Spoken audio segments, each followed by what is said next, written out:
नमस्कार दोस्तों, स्वागत है आपका हमारे YouTube चैनल जलधारी क्लासेस में। दोस्तों, ये है टीचिंग एप्टीट्यूड की रिवीजन क्लास उत्तराखंड डीएलएड 2024 के लिए।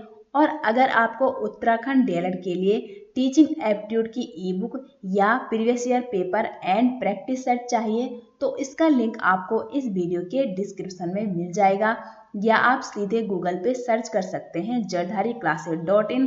तो वहाँ भी आपको डीएलएड से संबंधित practice set and E book देखने को मिल जाएगी। आप उसे वहाँ से डाउनलोड कर सकते हैं। तो चलिए दोस्तों, आज की वीडियो शुरू करते हैं।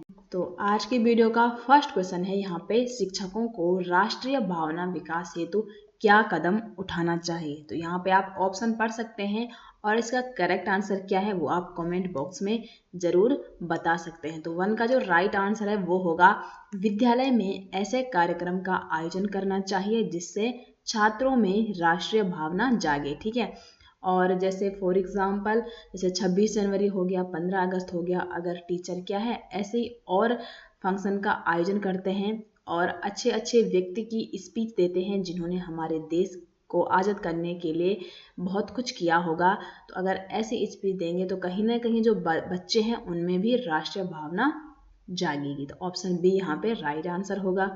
क्वेश्चन नंबर 2 है, संप्रेषण का महत्व किन रूपों में वर्गीकृत किया गया है। तो यहाँ पे 2 का जो राइट आंसर है वो है ऑप्शन डी कि संप्रेषण का महत्व व्यक्तिगत संदर्भ में है, सामाजिक संदर्भ में भी है और मनोवैज्ञानिक रूप में भी है, इसलिए ऑप्शन डी यहाँ पे राइट आंसर है। क्वेश्चन नंबर 3 है, डॉट डॉट डॉट के अंतर्गत पिछड़े हुए और मंदबुद्धि तथा प्रतिभाशाली बालकों के लिए शिक्षा विशेष पाठ्यक्रम देने का प्रयास किया जाता है। तो किस टाइप का पाठ्यक्रम देने का प्रयास किया जाता है इन बालकों को, तो जो बाल केंद्रित शिक्षा हो। ठीक है, चाइल्ड सेंटर्ड एजुकेशन। तो 3 का राइट आंसर है ऑप्शन सी।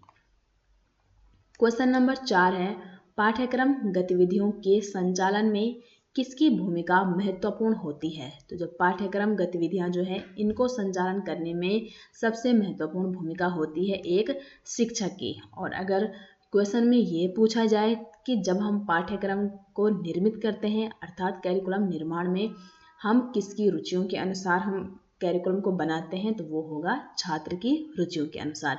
क्योंकि पाठ्यक्रम गतिविधियों को संचालन जरूर एक शिक्षक करेगा, लेकिन पाठ्यक्रम किसके लिए बनाया जाता है, स्टूडेंट के लिए बनाया जाता है। लेकिन यहाँ पे 4 का करेक्ट आंसर है ऑप्शन बी।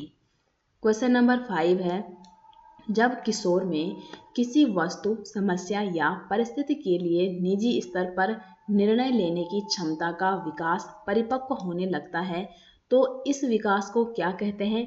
तो ये विकास कहलाता है संज्ञानात्मक विकास। 5 का राइट आंसर है ऑप्शन बी। क्वेश्चन नंबर 6 है, इनमें से कौन सा कारक अधिगम को अभिप्रेरित करने वाला है।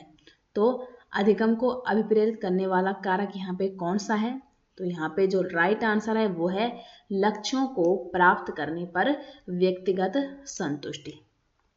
नेक्स्ट क्वेश्चन है, आजकल स्कूलों में अधिक बल दिया जाता है। तो आजकल स्कूलों में किस पर अधिक बल दिया जाता है। तो यहाँ पे जो करेक्ट आंसर है वो है ऑप्शन ए, सूचनाओं को रटवाने पर अधिक बल दिया जाता है। ठीक है, जबकि बालक को क्या है, केवल हमको उसको किताबी ज्ञान नहीं बल्कि उसको व्यवहारिक ज्ञान देना भी महत्वपूर्ण होता है। तो 7 का राइट आंसर है ऑप्शन ए।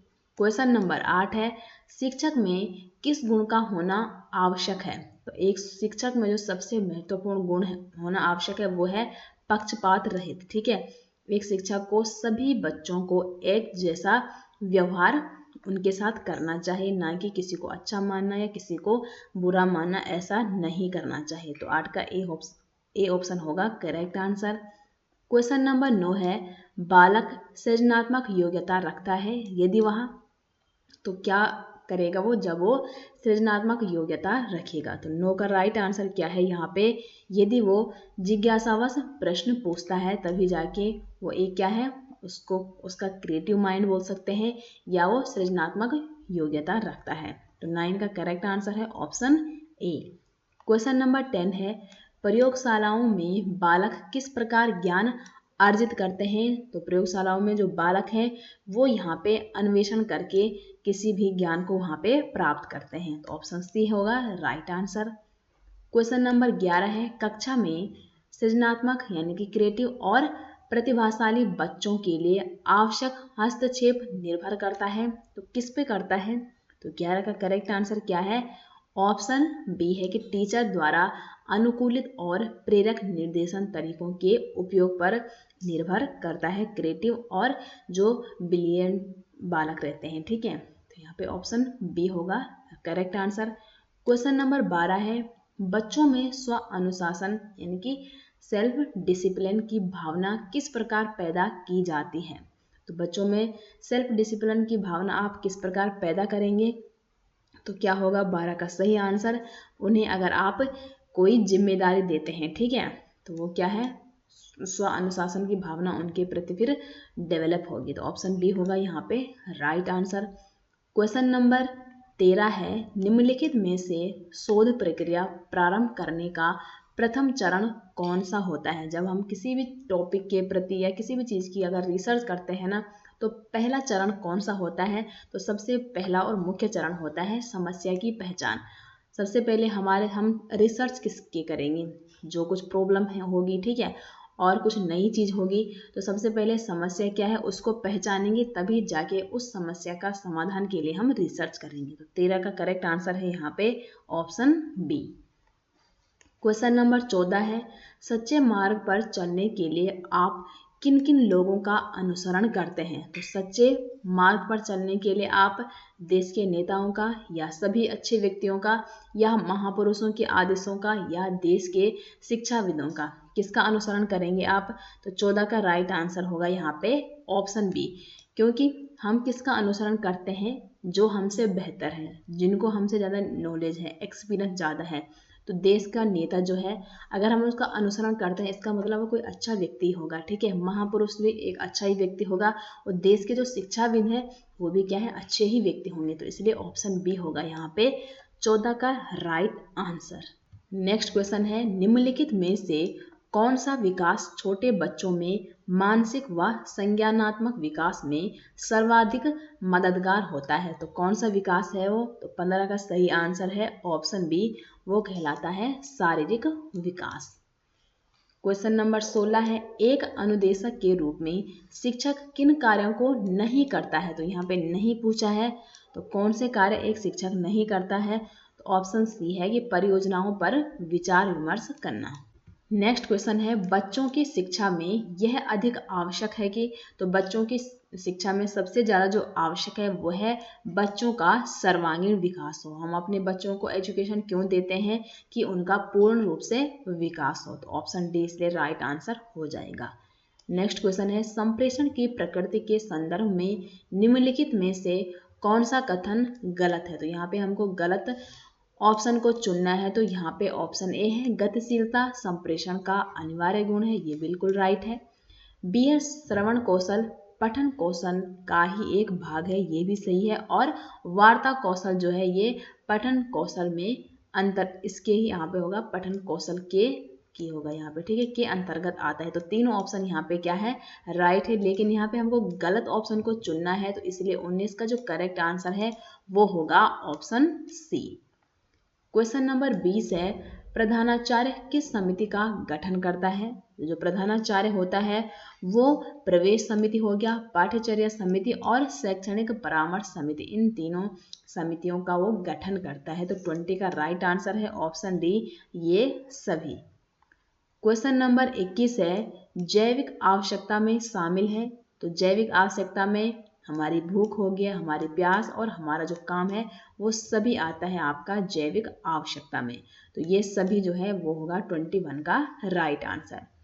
क्वेश्चन नंबर 22 है, निम्न में से समूह चर्चा विधि में किन परिचर्चाओं को महत्व प्रदान किया जाता है?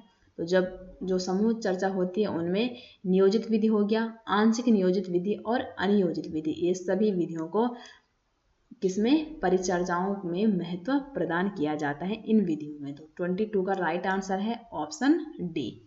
क्वेश्चन नंबर 23 है, निरौपचारिक शिक्षा व्यवस्था के अंतर्गत निम्न में से किसे शामिल किया जाता है? तो निरौपचारिक शिक्षा व्यवस्था के अंतर्गत यहाँ पे किसको शामिल किया जाता है? तो 23 का सही आंसर है ऑप्शन डी। ठीक है, प्रौढ़ शिक्षा हो गया, दूरस्थ शिक्षा हो गया और सतत शिक्षा, ये सभी आते हैं हमारे निरौपचारिक शिक्षा के अंतर्गत। क्वेश्चन नंबर 24 है, संवेग एवं संज्ञान एक दूसरे से क्या है ये? तो संवेग एवं जो संज्ञान है वो एक दूसरे से स्वतंत्र हैं। तो 24 का राइट आंसर है ऑप्शन बी। नेक्स्ट क्वेश्चन है, कोई शिक्षिका अपने विद्यार्थियों को अध्ययन करने हेतु तो आंतरिक रूप से उत्प्रेरित करने के लिए कैसे प्रोत्साहित कर सकते हैं? तो कैसे करेगी एक शिक्षिका अपने बच्चों को प्रोत्साहित? तो 25 का जो सही आंसर है वो है ऑप्शन सी कि साफ दिखाई पड़ने वाले इनाम देकर, जैसे ट्रॉफी हो गया, ट्रॉफी हो गया और जो उनको क्या है साफ दिखाई देते हैं जिनसे वो जल्दी प्रोत्साहित हो जाए। तो ऑप्शन सी यहाँ पे करेक्ट हो जाएगा। क्वेश्चन नंबर 26 है, विकास से की ओर जाता है। तो विकास हमेशा क्या किससे किसकी ओर जाता है? तो जो विकास है वो हमेशा क्या है सामान्य से विशिष्ट की ओर बढ़ता है। तो ऑप्शन डी है 26 का राइट आंसर। क्वेश्चन नंबर 27 है, शिक्षक को कक्षा शिक्षण के दौरान इस बात का पूरा ध्यान रखना चाहिए कि, तो किस बात का ध्यान रखना चाहिए जब वो अपने बच्चों को पढ़ाता है? तो 27 का सही आंसर है ऑप्शन सी कि पाठ के उद्देश्य पूर्ण हो। ठीक है, क्योंकि क्लास में वो जो एक अध्यापक है वो क्लास में जाता क्यों है? अपने पाठ को पढ़ाने के लिए और पाठ के जितने भी उद्देश्य हैं उनको पूरा करने के लिए। तो इसलिए ऑप्शन सी यहाँ पे करेक्ट होगा। नेक्स्ट क्वेश्चन है, नई शिक्षा नीति 1986 में विकलांगों यानी कि दिव्यांग हेतु कौन से महत्वपूर्ण प्रावधान किए गए थे? तो कौन कौन से प्रावधान किए गए थे जो NEP 1986 आए थे? तो क्वेश्चन नंबर 28 का करेक्ट आंसर है ऑप्शन डी। ठीक है, क्योंकि इसमें विशेष विद्यालय की व्यवस्था भी की गई थी, विकलांग बच्चों हेतु एकीकृत शिक्षा प्रावधान भी किए गए थे और व्यावसायिक प्रशिक्षण की व्यवस्था भी की गई थी जो NEP 1986 आई थी। ठीक है, क्वेश्चन नंबर 29 है, विद्यालय में अपना निश्चित स्थान बनाने के लिए शिक्षक को चाहिए कि वह छात्रों को अपने पक्ष में कर ले। तो देखो वहाँ पे राजनीति तो चल नहीं रही कि वो छात्रों को अपने पक्ष में करेगा, है ना। बी है, अपने उत्तरदायित्व में आस्था रखे या अपने अधिकारियों के संपर्क में रहे या साथियों का बड़ा समूह बना ले। तो 29 का क्या होगा राइट आंसर? ऑप्शन बी होगा, क्योंकि ए, सी और डी क्या बता रहा है कि वो वहाँ पे राजनीति करने आ रखा हो। तो सबसे इम्पोर्टेंट क्या है, अपने उत्तरदायित्व में अगर आस्था रखेगा तो उसके सभी वहाँ पे चाहने वाले होंगे, चाहे स्टूडेंट हो गया या चाहे वहाँ पे टीचर्स हो गए। और आज की वीडियो का जो लास्ट क्वेश्चन है वो है, शिक्षक विद्यार्थियों को मानसिक तनाव से बचा सकते हैं यदि वह उनकी समस्याओं को देखते हैं। तो कैसे देखते हैं? नैतिक धारणा से अगर उनकी समस्याओं को देखते हैं और उनका निवारण करते हैं तो एक टीचर ही है जो अपने बच्चों के मानसिक तनाव को कम कर सकता है। तो 30 का राइट आंसर होगा ऑप्शन डी।